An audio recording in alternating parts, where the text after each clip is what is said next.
Steffi na sa ano po tayo, surprise po kayo dyan. Madami pa po akong ibang lahat sa Cavite. Ibablog ko po lahat ng house namin dito. House tour po. Ngayon po, makakaalam. Nasaan po ako? Nasa Cavite po ako. Ako po ay si Steffi. Taga Novaliches, Quezon City sa ulo po, pero dito po kami titira, sabi ni Mama. Kaya po, wala po magawa. Naman po. Tapos, maganda po rin naman dito. Kaso nga lang, hindi ko makikita ang mga friend ko.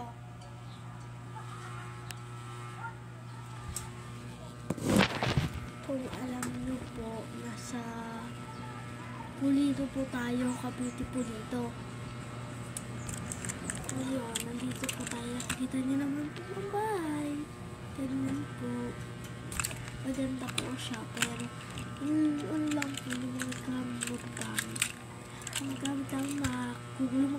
Maganda po yung bahay. Nakita niyo naman po. Maganda po naman yung bahay. Kaso po i-vlog ko po sa baba. I-vlog ko po yun. Antayin niyo na lang po. Tingnan na lang po sa YouTube channel ko. At ngayon, kapag malungkot ako, tinitignan ko na lang Pau Mountain. Ganun. Tinitignan ko na lang po mga ulap, mga puno-puno dyan. Tinitignan ko na lang po pag malungkot ako or boring. Boring po kasi dito eh. Lalaro ka lang, cellphone ka lang. Dito magkakakain ka sa baba. Ibablog ko po yung lahat. Basta po manood po kayo sa YouTube channel ko Giovanni Ico po yung nakalagay doon na may G, malaking G. Kasi may kulay mga ganun. Pink, ganun, red.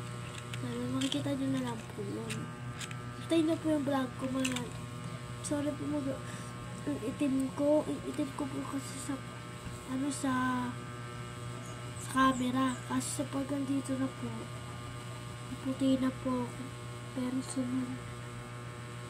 Personal po. Mamaya kakain po kami, ibablog ko po lahat yun. Ibablog ko po mamaya yun, kaso mga 4 pa 4 pa kami gigising. Ano oras na ba? Ano na? 1:36. Pero birthday ko na po sa May 4, kaso ano ko po yun, ibablog ko po yung yung awag dito, yung handa ko po, ibablog ko po lahat yun. Hindi ko po kayo makakalimutan, manood lang po kayo dyan. Yung mga basher po dyan, kung basher man kayo or tatang-isip or tao, sana po huwag kayong manglait. Kasi yung lahat naman ng tao maganda. Kaso lang po may mga basher nagsasabi na pangit, pero sila rin naman po. Kung pangit rin po ang tingin niyo sa akin, pas pangit po kayo. Huwag niyo po kayo i-basher kasi tingnan niyo po yung kamay ko. Ayan, pinutol ng doktor po yan. Pinutol po yan. Tapos, baby pa po ako. Nag-start pa lang po ako ni Mama. Nanganak na ako ng ganito. Kaya kung sino nakakaalam na pagputol ng kamay ko or hindi pa nakakaalam,